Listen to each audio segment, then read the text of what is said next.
Hey, everybody, thanks for watching. So, yeah, real quick, Merkabah Scholar Society members, make sure you guys check your email for the Egypt trip. It was your last chance to reserve that spot. So that time is up. You guys seen the email. You know what to do after that. Appreciate everybody who reserved their spots. We're going to go on from there. Send out emails. So make sure you guys check your emails for that, and you'll know what steps you got to take from here on out. But yeah, we have questions and answers. I know a lot of people was asking me about this before. So what I'm going to do is I'm going to take you guys' questions. You guys see the email right here where you can send your questions at. You can send a photo of yourself if you want to appear in the video, or like a photo of your Instagram or whatever your social media is, if you want like followers or what have you.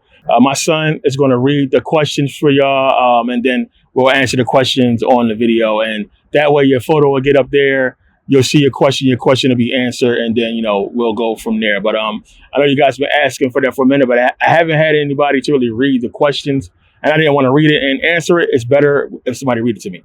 But we're going to do that for an upcoming video. So in this video, we're going to get into a couple questions you guys asked with the Bible, and we're going to take care of those questions. And so yeah, let's get into this video. So I got a few questions from some Hebrew Israelites and some Christians alike about this history of the Bible. Like, and how do we know that what we say as far as the errors and problems that's in the Bible are accurate? Now, the biggest thing that people say, Christians and Hebrews or what have you, is how is our information that we get as far as the research we go out and do any different from them reading their book, right? So what people will say is, well, if our Bible is wrong, then everything you read could be wrong too, as well, because it came from the white man as well. So the white man gave you a book. How are we supposed to believe the books that you read versus our Bible, right? One of the things they don't realize that they're doing is they're admitting that the white man gave them their Bible. That's one thing. Two is like, it's a thing called research, right? Critical thinking, research. It's not simply believing what you read. It's doing the research about what you read. And I tell you guys all the time, when you go do your research, especially if you're looking on Wikipedia, there is detractions, right? There is people who have put out entire articles and sometimes books detracting the whole point of the Wikipedia entry, right? So if you look at the bottom, you'll see detractions. You'll see people who refute the information. There'll be a lot of references and books that they use to get to that entry. You got to read that stuff. You got to look at those books, and then you'll see where that knowledge came from, right? So we have this thing in the conscious community, as you guys know, called primary sources. What are your primary sources? What are you using? Where do you get this information from? And it's a way to backtrack information to see where it stemmed from, right? We can't do that with the Bible, right? There is no primary source for the Bible. It don't exist, right? So the primary source that they want to give you, that they want you to trust, are the biblical manuscripts. The manuscripts alone are not enough proof. What other genre or what other area of evidence, or let's just say, education or any type of scholarly work that we need apologists, right? Do we need an apologist for math? We don't need an apologist for math. We don't need an apologist for science. We don't need somebody to come and explain away the problems and issues with science, because we have equations. We have factors. We have things that we can, put together and table to give us an explanation of what is, right? So when it comes to any other history on the planet, the history of the Chinese, the history of the Indian people, the history of the African people, there is a detailed history that goes back, that is backed up and proven by various sources throughout the world, right? So we can go to different sources to prove the ancient Chinese or the ancient Indians or the ancient Africans, what have you, actually existed and did what they did. We find ruins. We find cemeteries full of bodies. We don't find none of that as it pertains to any of the biblical Hebrews. There is no cemetery that we can go to dig up all those people who must have died along the way that were Hebrews. Like, where were they buried? We can't find the bodies. We can't find any proof, not even any remnants of a civilization of these people. Because remember, you guys see the photos. You see the artist renderings of how they supposed to have marched and how they had the tabernacle, right? So they marched with the tabernacle, they marched with the Ark of the Covenant, and they had to set up shop. And when they set up these locations, they had to bury their dead, they had to feed people, they left behind a remnants. And the Bible doesn't say that these people completely wiped their place clean and kept it moving. Somebody had to see 2 million people, 3 million people marching and setting up a civilization and say, hey, let me document these people, or let me see what's going on with these people. Not to mention the wars that they fought. So a war leaves devastation, right? It leaves widows. It leaves a whole lot of, anguish and pain or what have you.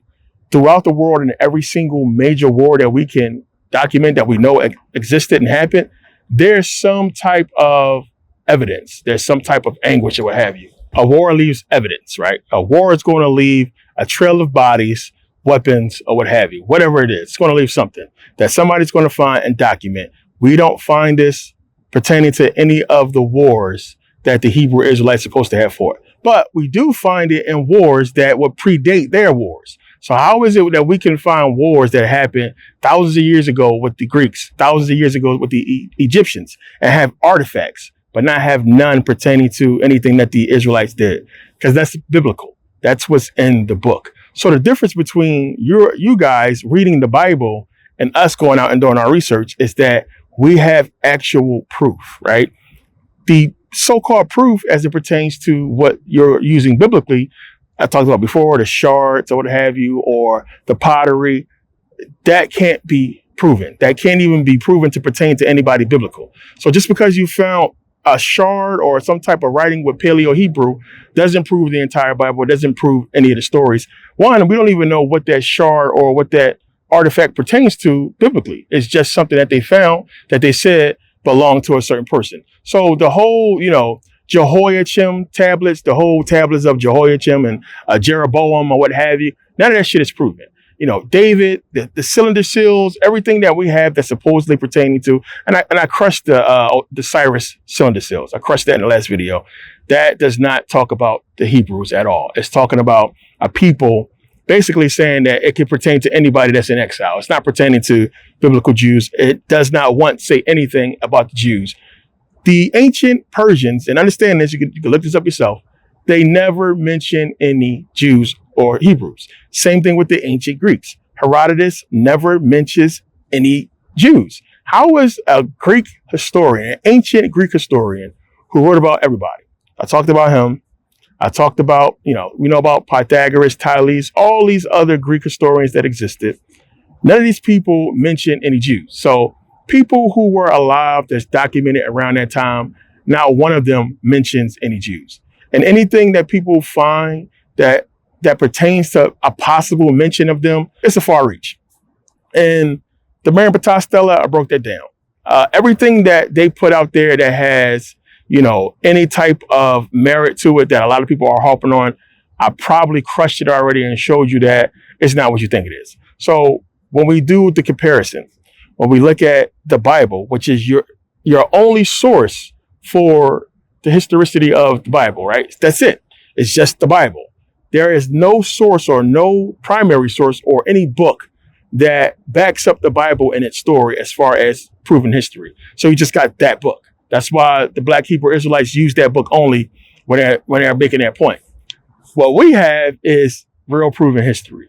We have actual documentation, actual people who wrote about shit. We have their bodies, we have their bones, we have artifacts, we have everything to prove what we're saying is true. Now, as far as that comparing to what we believe, that's a completely different thing. So I don't like to use the word believe. I don't like to use the word faith because I like to be able to prove what I say. I like to be able to say, this is what it is and show you guys proof. I don't like to say, well, I believe that this is that and me trying to push that on you. If I say I believe, I would say it in a more personal context versus me putting it out to the masses of people. I would say I believe so, or I would tell you straight up, I think it's some bullshit or I don't know, or this is what they say it is versus I have belief and faith, because that is not what we're looking for in this context. And I will always point you guys to a book or to a source to get the information of what I'm talking about. This is not being done with the Bible because they can't point you to no source. So we're going to get into the manuscripts again. So the manuscripts is what people are harping on. So the Black Hebrews want us to look at the manuscripts and say, this is proof. Why would they make this up? Well, why would they write this? Well, we can see why. So the thing is, if it's not made up stories, if it's the divinely inspired word of God given to us by whoever, right? Matthew, Mark, Luke, and John, whoever, whatever prophet you want to use. How come it's not perfect, right? How come there's so many mistakes and errors? And that's what people don't realize. When we get into the manuscripts, they're full of mistakes. They're full of problems and errors, right? There is no perfect manuscript that exists. And I proved that to you guys. So the thousands of manuscripts that we have are full of mistakes, full of errors.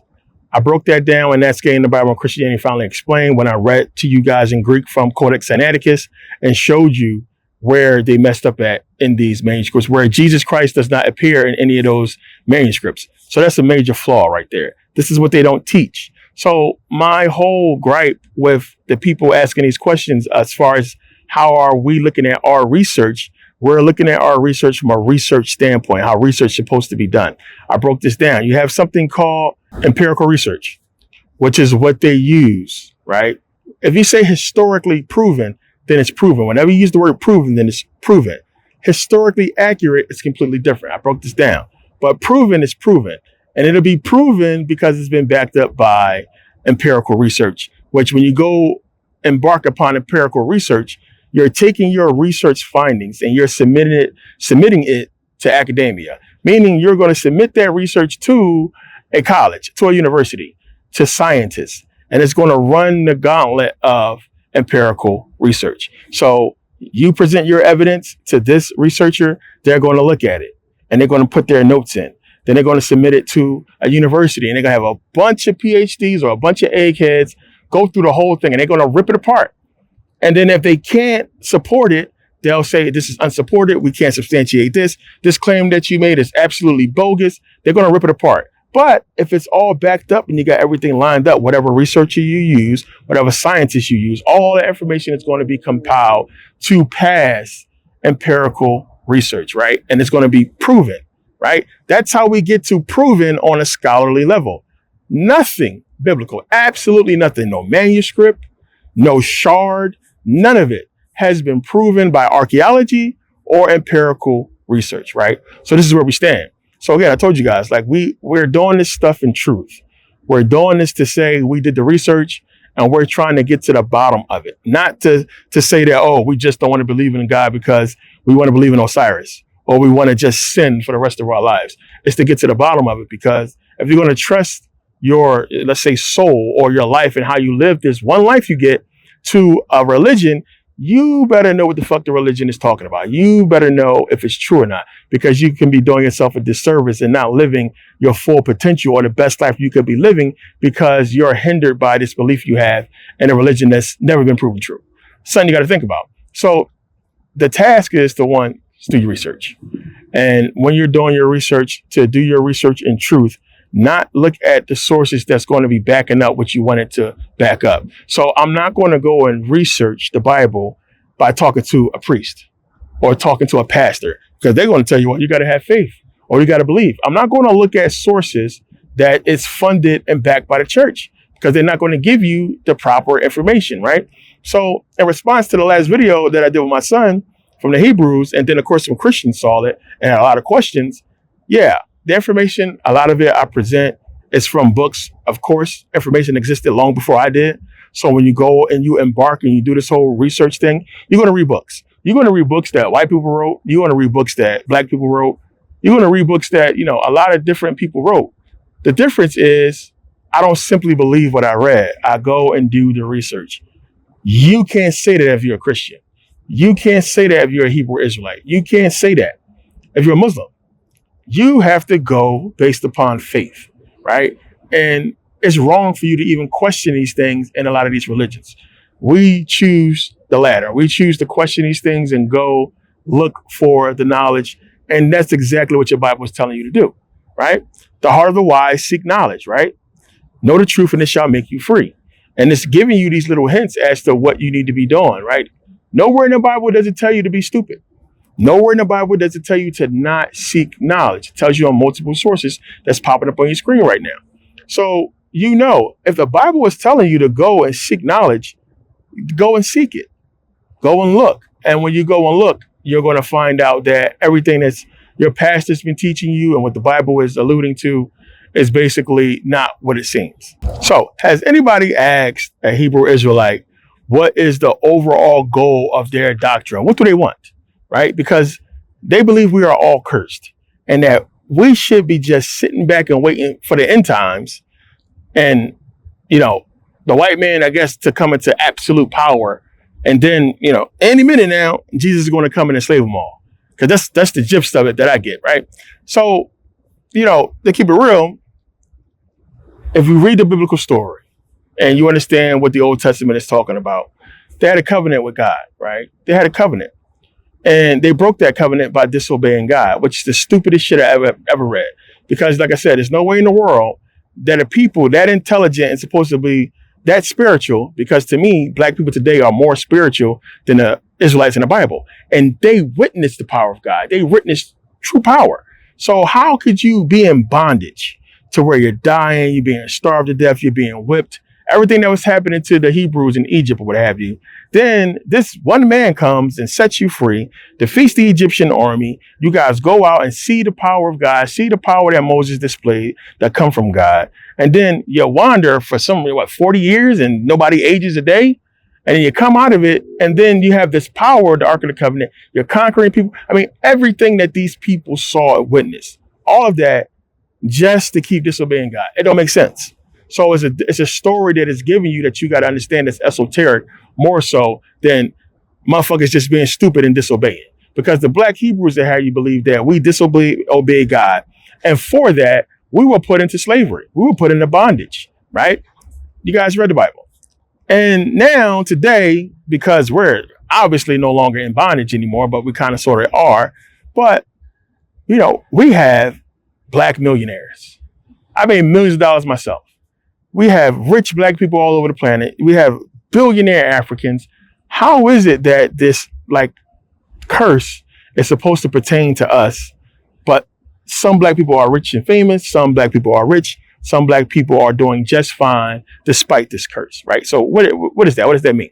And it's a question I haven't received an adequate answer to when it comes to talking to these Hebrews. So what do they want? What is the agenda? For us to come together as black people, as Puerto Rican people, Dominican, or what have you, because they believe we're all part of the tribes, the 12 tribes, right?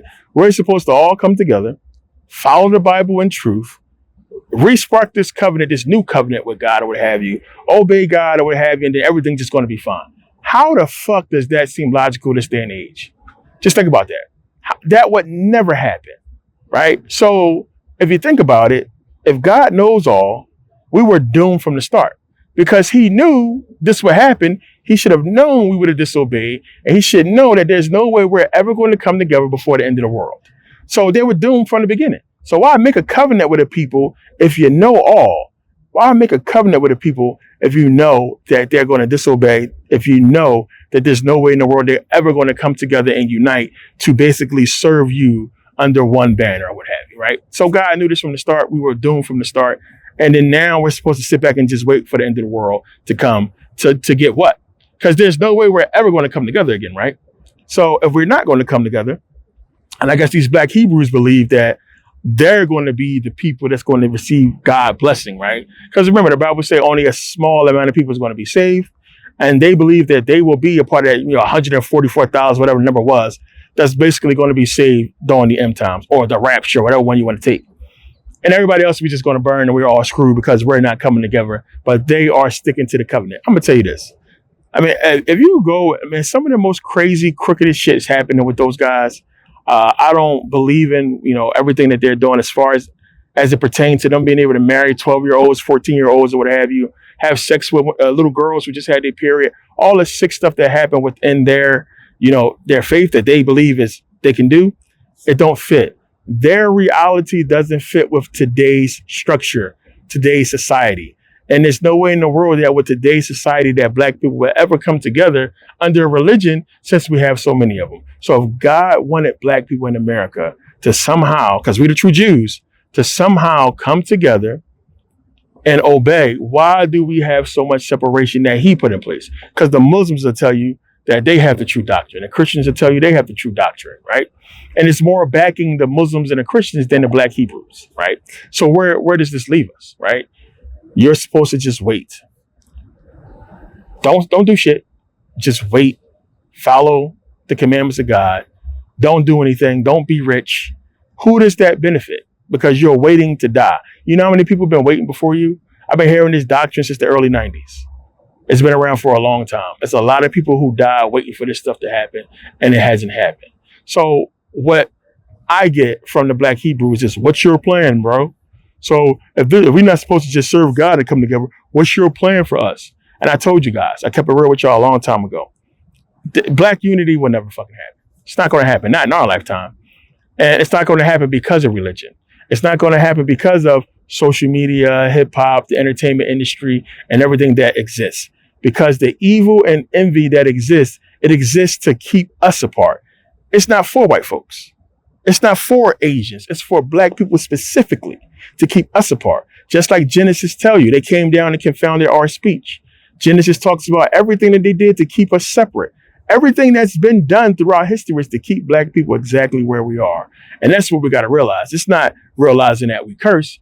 It's realizing we're in our predicament because of this power structure, because of this so-called white man or what have you, right? To keep us separate for a more deeper reason. Not because we're cursed. It's because we're too powerful to be allowed to unite, because we did that before. So to have blind faith in something is to abandon logic, right? Because you have blind faith. Blind faith does not fit in our reality. It just don't. So again, you got to go back and look at all-knowing, all-powerful God who's supposed to know what the future is going to pertain, who would know that we would live in a future where that kind of faith would not exist. It would not be practical. There's no way in this society, this day and age, that anybody is going to be walking around having faith, right? So if God ordained the powers that be to be in power, why would he allow them to put together a power structure that's going to breed that kind of society to where faith is bullshit? Faith is non-existent. Faith in no way will pertain to anybody in our society because the way our society is set up, right? We don't live in a religious-based system, right? The difference between here and overseas in these Islamic countries is from birth. These people are born into Sharia law. These people are born into the Islamic culture, the government itself, the way you go shopping, the way you dress, everything is structured under Islam over there. Anything outside of that is haram and you stay away from it. So it's structured in a way that's conducive to their religion. We don't even live in a society that's like that. There is no Christian society that is structured around the Bible because it's impossible. There's no way you can be perfect. There's no way anybody's going to wait until they fucking married to have sex. It's just not going to happen this day and age. Why, if the government is ordained by God to be in a position to preserve the commandments of God and these laws or what have you, why would they allow this type of system to develop, right? It's a big conflict of interest when the government is supposed to be pertaining and preserving these Christian values and they don't. We know they don't, right? So it just goes back to that, oh, America was built on Christian values. That's something they said back in the day. It's not true today. It never was true because there is no such thing. All of this stuff pertains to you and understanding you and what you need to do to yourself. You are the house of God. You are the commandments of God. This is stuff that pertains to you and you being true to yourself when you really understand. Something that these Hebrews won't get, something that a lot of Christians won't get as well. Now, going back to, again, what the Black Hebrews want to say is the answer for Black folks, right? And point to us saying we don't have an answer. Well, again, I told you guys, I don't believe in Black unity. I told you guys that. There's no fucking way it's ever going to happen. And I broke down why. And the reason why I say that is because it was never meant to be that way. It was about you rebuilding yourself. You working on the temple, the house of God, which is you. And if you do that, unity will happen organically. There's no way we can go out. I can go stand on the podium and start screaming to a bunch of Black people to unite, right? The only way that's going to happen if you pay them, right? And then, but it's not going to be wholeheartedly. It's going to be because you're paying them. It's not going to be something that unites the minds and the hearts. This is something that has to take place personally, each person, right? And that's the only way unity can ever truly come about, is if each person get right with themselves and understand why we need to help each other and basically unite and let it happen organically versus us having this leader, which they'll never let us have, to bring everybody together, right? It's just not going to happen that way. So like my answer will always be for you to just work on yourself and to understand that this unity that we're looking for to happen with Black people is not going to happen. certainly not in our lifetime. And for what point? Like, what would be the point of that? For us, hypothetically, tomorrow, we all unite, we all come together. Now what? Now what? What do we do? We gonna go to war? Because it's the only way we can get what we want. So if we unite tomorrow and we march on Washington and say, we demand this, we demand that, you know, are they going to give it to us? I mean, think about that. It's going to be some pushback there. How many people after a week is going to still be willing to not go to work? When your bills due and a white man that owns your building and your house or what have you threaten to cut your shit off, what you going to do? You're going to go back to work. You're going to walk away from everybody else, right? Now, I'm not saying necessarily it can't work. It's just there has to be a structure to it that we are not willing as Black people to come together and allow to happen. It takes money. It takes, not selling out. We had the best opportunity to do this in the 60s, and it didn't happen because people sold out and people didn't understand how big the movement was. So, it's hard to put into context what we can exactly do. But I know uniting under a religion that basically says we're cursed is not the way. Okay, so the Hebrews get backlash from the Christians, right? And the Christians get backlash from the Hebrews. Those guys go at each other because, of course, Christians don't trust their doctrine. A lot of Christians are on the fence because the Black Christians like to believe the Black Hebrew doctrine. But at the same time, it seems too militant for some of them to accept. And a lot of people don't like accepting the idea that they curse, right? It's just a weird thing to accept that you're cursed, that nothing is going to work. I mean, imagine accepting that in your heart, that you're a cursed person, right? I can't call myself cursed when I have so much success in life. And if you're doing good, you're working, you're doing better than the average person, how the fuck can you call yourself cursed? I mean, how does this curse thing work? That's the part I don't get. So if you look at it and say we're cursed in the context of we're being ruled by our enemies, like they talk about in Deuteronomy, but we're going to get to that in a second. So Deuteronomy 28 is talking about, all the curses, your enemy will basically have control over you and everything like that. Yeah, we can look at that and say that. But at the same time, we can live better than them, right? As individuals. It's a lot of Black people that's living better than 10,000 white folks. It's a lot of, and I know I live better than a lot of white folks. I had a lot of money.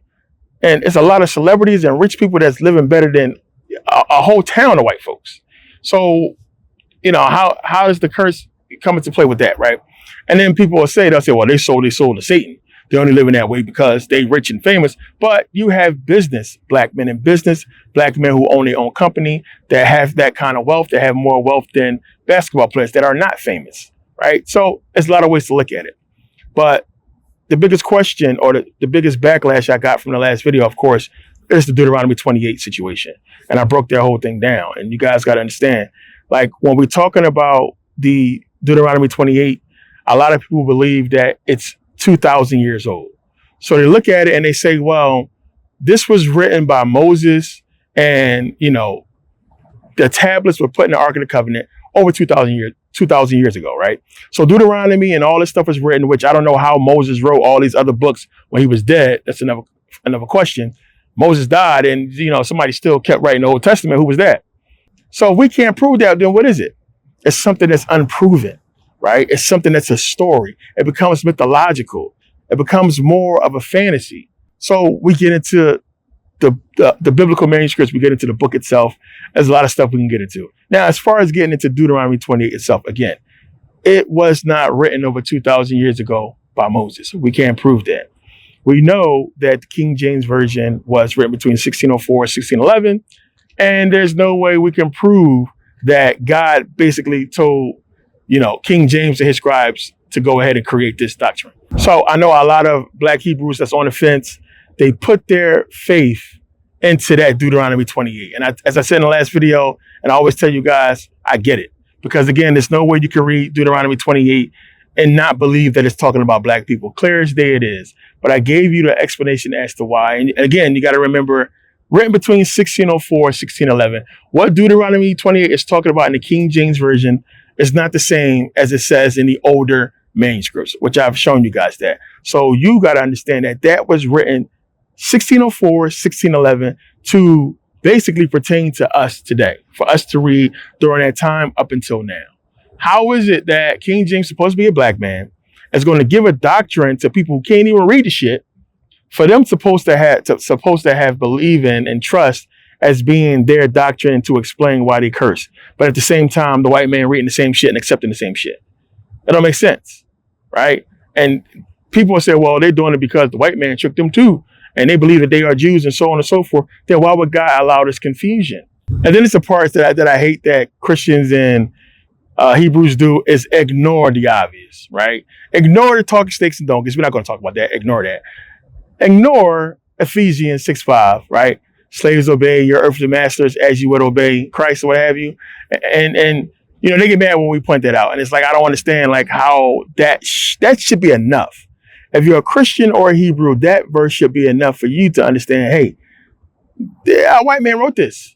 Because why the fuck would you want us to obey you as we do God? How does you just equated the slave master to God? Obey your earthly masters as you would obey Christ. What? That's equating the slave master to Jesus. Who would write that but a person who wants you to obey them, which is a white man who gave us the book, right? So look at all that shit. And it's just so many things you got to look at. You can't brush under the rug and just, you know, brush it off as nothing. It's stuff that makes clear, complete sense that we're pointing out that you guys need to look at yourself, but you choose not to, right? Because you believe that God put a spirit on you to accept foolishness, right? Stupidity. And there's no turning back from that. So you got a bunch of people marching around Washington looking like ninjas or what have you, who believe that God made them special. These some special niggas that God touched and made all these niggas think alike to believe some dumbass shit. And like literally, I cannot contain the conversation with these people and not crack the fuck up. Because when you start getting them, this is what they say. Oh, well, you can't believe, brother, because God ain't blessed you. Same shit I was talking about in the last video, right? And it's like, okay, so God didn't bless me. Let's say that didn't happen. God didn't bless me. God didn't give me the emotions and feelings of accepting stupidity, right? So we're going to go off of logic if you can do that. That's why I like to trap them with that logic shit, right? So logically, right? I'm a 7-year-old who don't know shit. Logically, can a snake and a donkey talk? What science do we have to show that at one point snakes and donkeys could talk? None. But your imagination would have you believe that God sprinkled some magical dust on these snakes and donkeys that made them talk, because God can do anything. And when you run with that, you defy logic. This is why they want you to accept that God can do all things. So you got to look at all this, man. You got to think about, there's so many questions and things we can get into as it pertains to their whole understanding and doctrine. And yeah, I know, you know, you guys gonna always have questions about this. We can always go back and forth. But again, you know, Hebrews, Christians alike, you guys go ahead. Here's the email again. Make sure you guys email me your questions, whatever questions you got. My son is going to read them. And we're going to go through and answer these questions in my next video to try to get some of this cleared up. I wanted to be an open dialogue, as I always wanted it to be, between this, because you guys bother me too much. I don't understand it. Like, I feel like you guys you're not watching the videos, which I know you're not. You're not listening to it. And I had a Hebrew brother who I was debating with, and we ended up being cool. We ended up talking. We still cool to this day. And he told me straight up, bro, I couldn't listen. You know, he's conscious now. But he said to me, he said, you know what, bro, I couldn't get through the videos because that shit hurt. You understand? And a lot of Christians said the same thing. That shit hurt listening to it because they knew it was true. And it breaks their spirit. That shit is painful to know you put so much time and effort into something and it's bullshit. If you've ever been tricked before, this is the thing that make you feel like, oh shit, I'm stupid, right? And you realize that the stuff that you believe in, that you took on, is something you should have never even believed in the first place, that sounds so dumb now when somebody put it to you in a certain way. This is what happens to a lot of these people. And some people are man enough or woman enough to accept the truth and move on, admit that they were wrong or they was deceived and keep moving, while others want to harp on the fact that, you know what, if I don't believe this, God is going to punish me. Or if I don't believe this, I don't have my brothers. You know, some people look at the Hebrew Israelite clan as family. Right? Some of these niggas is homeless. They ain't got shit. They hurting. So I seen people take their shahada and become Muslim for protection. I seen some dirty bitches, you know, become Muslim because they can't get their hair done. They don't got no money for clothes. They can just wear garb all day long, and they don't got to worry about, you know, looking like the other girls. So notice a lot of these girls that's Muslim, they look ugly as hell. They like, no bad bitch is going to throw garb on all that stuff up. Let's keep it real. They're not going to do that. It's just people who have, issues to where they need acceptance. And a lot of these people join religious sects, and they get into a lot of these groups and they want acceptance more than they want knowledge. And then sometimes people come out of it, and they come out of it because they realize the truth in a lot of these religions that is bullshit.